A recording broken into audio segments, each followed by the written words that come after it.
feel like I'm eating yogurt in every video.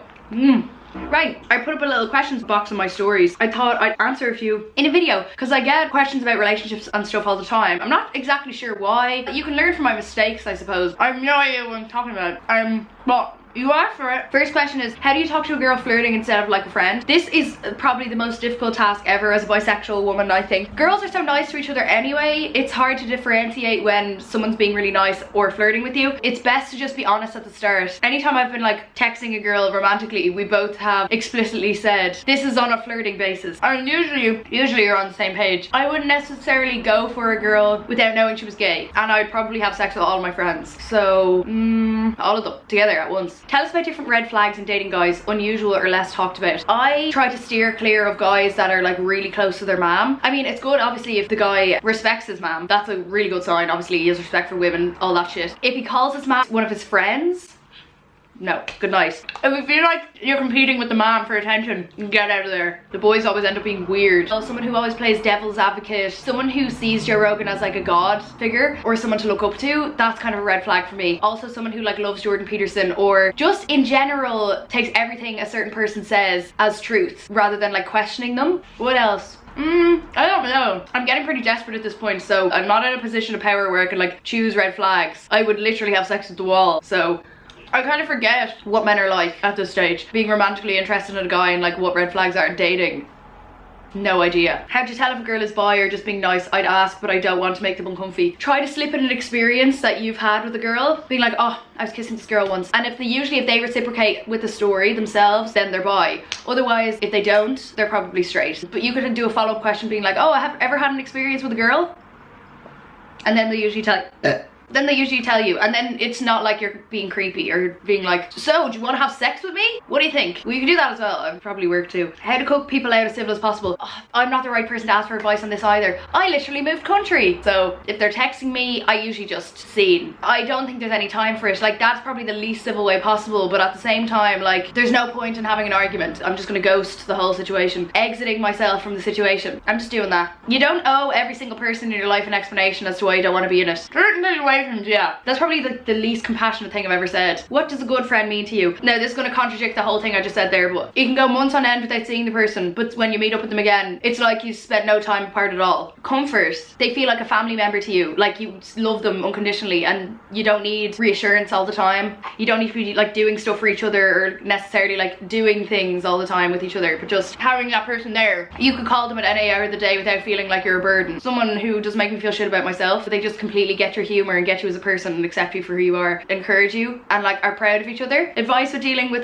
the unsupportive parents if you've ever experienced it. You'll realize one day when you're an adult that your parents are just people and they also have no idea what they're doing in terms of parenting. Like, there is no perfect parent. The majority of the time they're just emulating how they were brought up, the parenting skills that they got off their parents, so it's just like a vicious cycle. If they're being unsupportive, it's not out of hatred or disdain. They literally just want to help you and they're doing it in the best way that they know how. So if your parents are being unsupportive, don't go to them for help until you feel like you're completely independent from them. So when you're 18, and then you'll realize that your parents are people and you can see them in a much nicer, less hostile light. And it's really hard being a parent. Like, fuck me, Jesus Christ, I'm scared if I ever have kids. Make sure that you remember that your parents are people too, and they're like her children. No one really like matures or grows up. Like, they're probably 16 on the inside as well. I might have thought back in the day, like when I was a teenager, that my parents were really unsupportive because they were trying to push me to do these college courses and like not to do YouTube and all this stuff, and now that's my career. But that was just them being worried for me. It wasn't because they didn't want me to be happy. Like, they're happy, obviously happy and proud of me now. Your parents are just looking out for you, but at the same time, yeah, but because they grew up in a completely different generation, they can't give the best advice based on the experience that they had growing up. Just to keep that in mind as well. So just remember, your parents are people. They're only looking out for you the best way that they know how, but you don't always have to take their advice. You can do whatever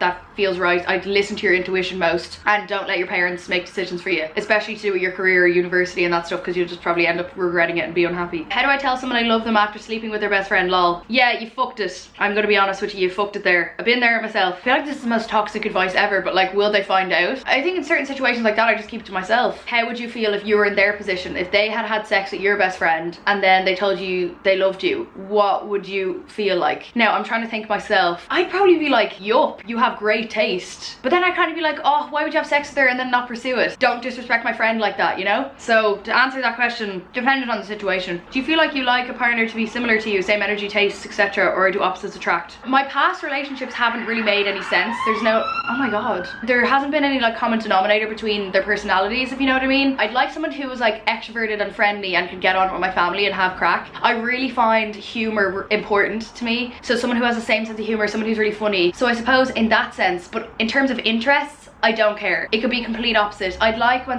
if someone else is able to teach me something. It's actually a really hard question. Again, desperate. I'd take anything at this point, so. How to have like a lockdown date without it being awkward, someone you've never met before. The prospects of like going out in the cold and meeting someone you don't know, like I just imagine myself, my nose is running and my eyes are tearing up and I'm freezing. It's just unpleasant, you know? Drinking cans outside, but I suppose if it's too cold it might be shit. It's getting a bit warmer though. That's actually like an ideal day for me, to be honest. Again, I'd take anything. Or like going for a walk and having some coffee. Or people watching. For example, I would love to go to Victoria Park, get a coffee, sit on a bench and then just like make up stories for people that walk by. Such an icebreaker. You know, you're not actually talking about yourself either. That's really all you can do, isn't it? I did for a while have a list of quick fire questions that I wanted to ask people. Some examples were, oh, actually another red flag is if you ask someone what their star sign, a guy what their star sign is, and they go, I don't know. First of all, they're either lying or they're probably misogynistic because they think like, oh, Charlie's just a girly thing. Or big red flag. So my quick fire questions would be like, what's your favorite form of potato? Favorite TV program as a kid? Favorite milk alternative? Oh, I would be romantically involved with someone who drinks milk. Oh,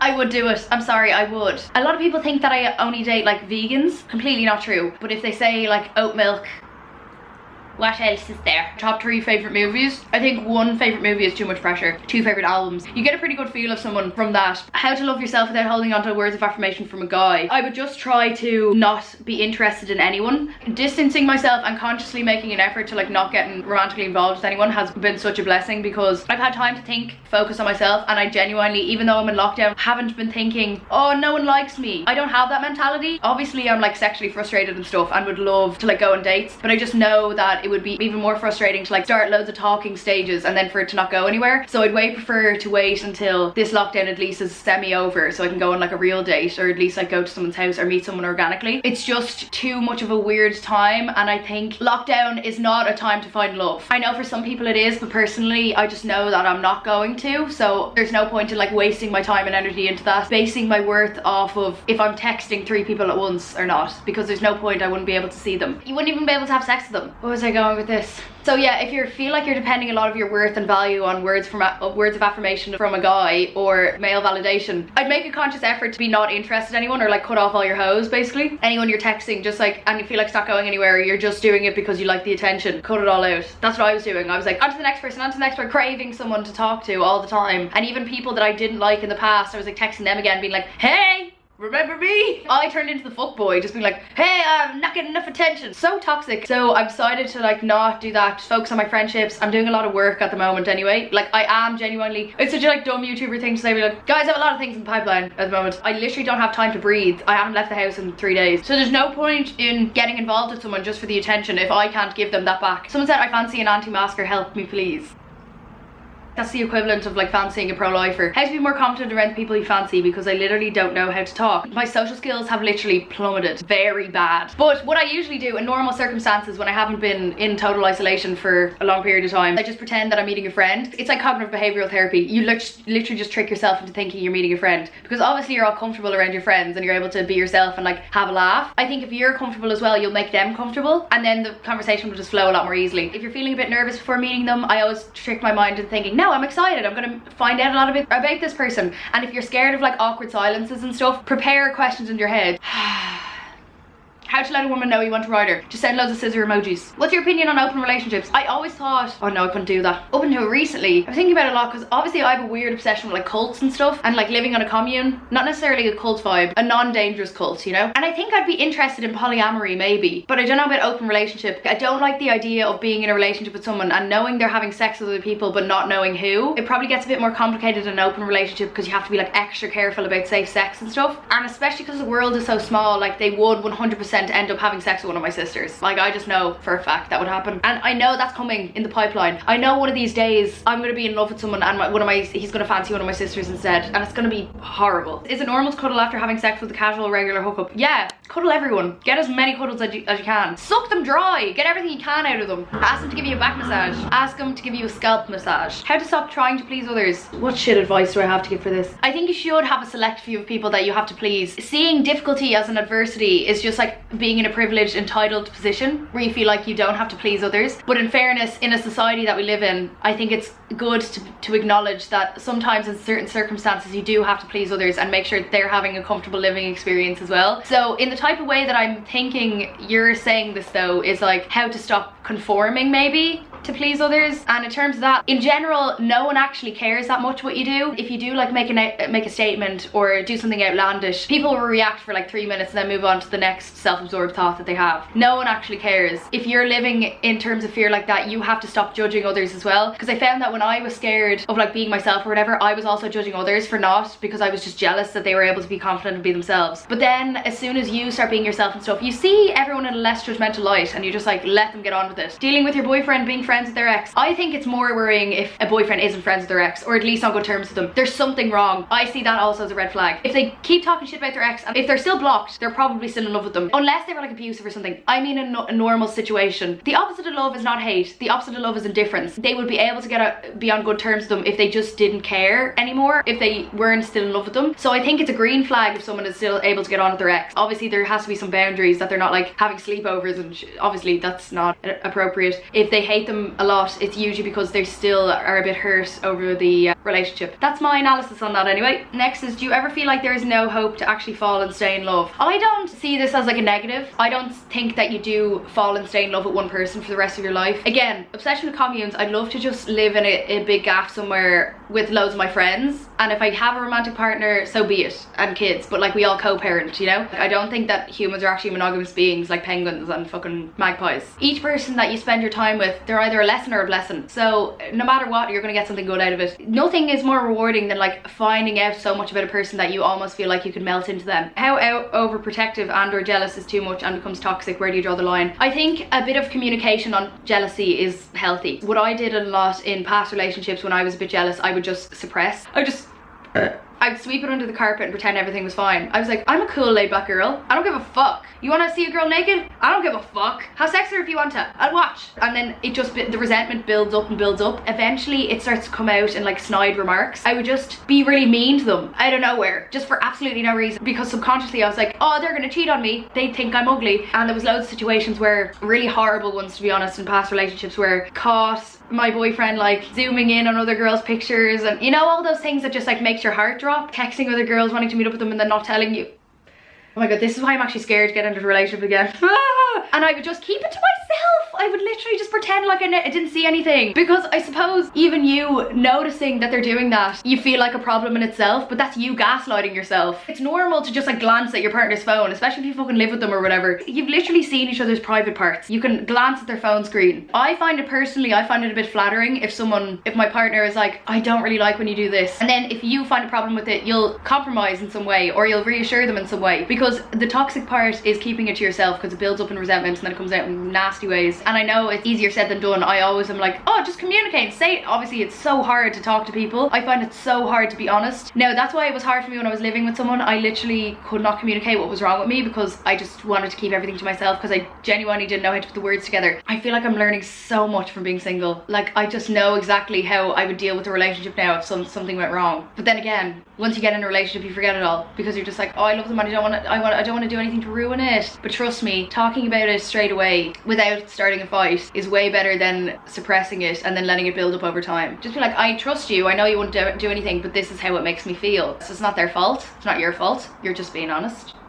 I can't seem to find someone who I don't get bored of halfway through getting to know them. That would be lockdown. There is a thing called the law of proximity. Like relationships build up over time. Attractiveness as a person builds the more you spend time with them, and obviously because of lockdown you can't spend time with people, so I would leave it out until lockdown's over. That would be my genuine advice. You're going to the wrong person if you want me to give you advice on how to like text someone and entertain them, because honey, I'm the wrong person. I'm the wrong bleep. Take this moment of solitude. You don't need constant distraction and validation. Just take the time for yourself. Would you ever do do long distance, please. I need all the help I can get. Yeah, I've done long distance before. I actually really like it. Personally, I really like it. I love building the excitement up of when you're going to see them next. I love missing someone. I just found that I was a lot more productive. Be your own separate entity and have your own individuality without being in a codependent relationship. It's going to be a lot healthier because you're both going to have your own separate lives. The only thing that's shit is like obviously the sex thing. You can't have sex as often. But my advice for long distance is plan the next date you're going to see each other, so you have a definitive date that you can look forward to. Otherwise, you're just like screaming in the wind if you don't know the next date you're going to see each other. You're going to get a lot more frustrated with each other. The only fight that can arise out of long distance is like, I want to see you more than you want to see me. I'm putting more effort in than you're putting in with me, and that sort of thing. So if you both can decide on a date that you're going to see each other, and then maybe do like one going to them and then the next time the other going to you, you know, so like swaps over each time. Also, it does depend on how busy each person is. Like for example, when I was in a long distance relationship, he was in his final year of college and worked 2 jobs, so I would majority of the time go down to see him. So it just made more sense for me to go down, but then it was reciprocated when I had a job. Like, you know, how to make friends as an adult in a panty. What I found is for just replying to people's stories or texting, there's no shame. You have nothing to lose. Like, it's literally the end of the world. I don't know how people have reservations about texting a new friend, especially if you have like mutual friends already. I mean, this is like if you both follow each other. I'm not saying like text random people on the internet that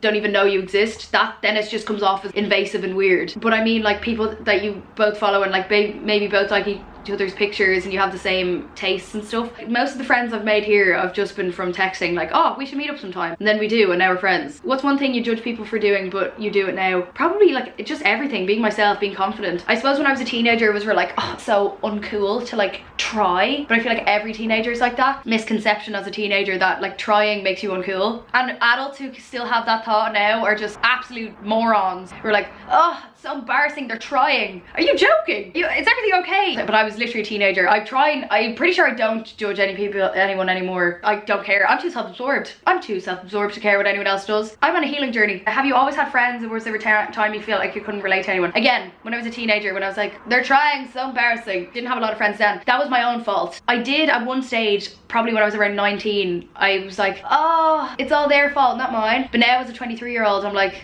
that was 100% all my doing. I was a toxic one, and I just found it really hard to get on with people because I didn't know how to handle my emotions. It came a lot. I was a very angry teenager. I've gotten physical fights before when I was a teen. Physical fights. Literally, yeah, very bad. And then I went to therapy, so it's okay. Then afterwards, I just fell in love with people again. I was like, I actually am angry. I love myself. I like myself enough. I have enough self-respect now to like open myself up to other people. Nothing really to do with confidence either. It's just being an open book and like willing to listen to others. Next is it true that you have to love yourself before you can love another romantically? No, I don't think anyone genuinely loves themselves. I know I'm on this like whole self-love journey, but that's just what I, like a label I put onto it. I don't actually love myself. I have self-acceptance and self-respect, but I don't know if I actually love myself. I don't know if that's possible. Depending on what energy you're putting out into the world is what you're gonna get in return. So I suppose that if you just hate yourself, and if you're like self-loathing, maybe you're gonna get someone who's a bit shitty, who's not that nice to you, and maybe they hate themselves as well, so it comes out in insecurities, and then you're just constantly fighting, and you know, insecurities projecting onto each other. Very bad, very bad. If you can work towards self-acceptance instead of self-love, which is like an easier step, then I find that you can give love to other people. And I suppose that like if you're trying so hard to constantly love yourself, it's an insatiable desire for just self-acceptance. Actually, you don't realize that while you're doing it. It's an elusive, is it an emotion,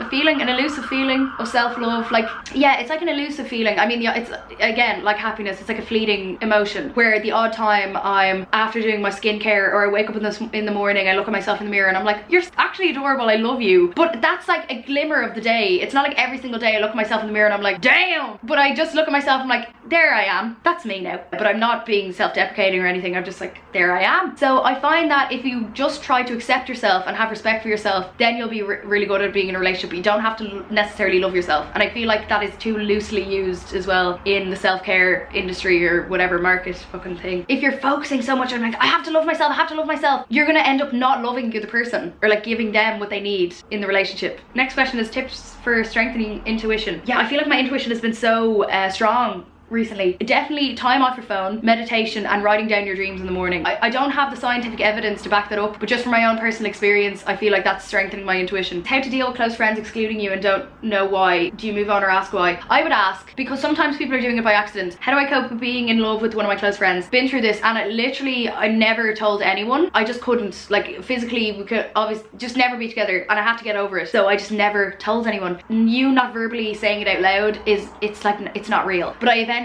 overcame it. I feel like I can be in love with multiple people at once easily. That's why I don't think humans are monogamous. It's kind of a nice feeling though, unrequited love. I don't know, maybe I'm just fucked. What I did was I kind of just like ignored them for a while, a few weeks. It's to the point where it's like not obvious, just like pretend you're busy or whatever, and then you can go back to having a normal conversation with them. Again, I live in a different country, so I completely distance myself from all of my responsibilities. How do you get closer with your friends, deepen your connection with them? Definitely having sleepovers, spending overnight time with each other. I feel like you don't know someone truly until you like live with them for a certain period of time. Playing We're Not Really Strangers is a really good form of like getting to know each other. Me and Emer played that one night when we were here and we were drinking. That was a really good way to get to know each other. How to get a boy's attention, how to talk, get him to like your back or manifest him. I don't manifest people, it's just not my buzz. I don't have the willpower or the reassurance already ingrained in my subconscious to be able to manifest people, because my core belief is like people do what they want and you can't force them to do what they don't want, you know, or you can't force someone to like you. So that's already one of my core beliefs, so I physically could not manifest someone liking me or whatever. What I found is like how I get most of attention off guys, it's just like being myself. It's usually the times where I'm like putting up weird shit on my story, and that's the kind of attention I do want, because I want someone to get my humor. Obviously the only attention you can get is like from the internet at the moment in lockdown, but the same goes obviously for if you're in real life with them. Just completely be yourself. Platonic intimacy thoughts. Yeah, I cuddle all my friends. I would hold hands with all my friends. I love to be touching. Getting over a person that doesn't like you back. I strive off of people not liking me back. I don't know what it is, but I feel like I get most of my work done if I like someone who doesn't like me back. I have a glow up. I feel like I make more of an effort to like look nice every day. I make an effort to like make friends and stuff, because if this part of my life is lacking, I'm gonna have to raise the bar for every other aspect of my life. So I think that's why I focus so much on people that physically cannot be attracted to me. Like, for example, people who are in a relationship, people who are in different countries. I think that's why I've been doing that to myself, because I'm like, I'm gonna work really hard if they don't like me back. So self-sabotaging here at the same time, but I'm also setting myself up for success. Not the best advice, but other than that, if you want to like forget about them, I have just like muted loads of people, like mute all their friends, because if you're spending a lot of time on your phone, especially in lockdown, overthinking things, seeing them even makes you upset. Just mute. You don't have to block them obviously, because you can still be friends. What doesn't kill you makes you stronger. You get over it eventually. Okay, I think that's all of them. Thanks so much for watching. That was some stupid advice from a stupid girl. Again, no idea what I'm talking about. Have a good day.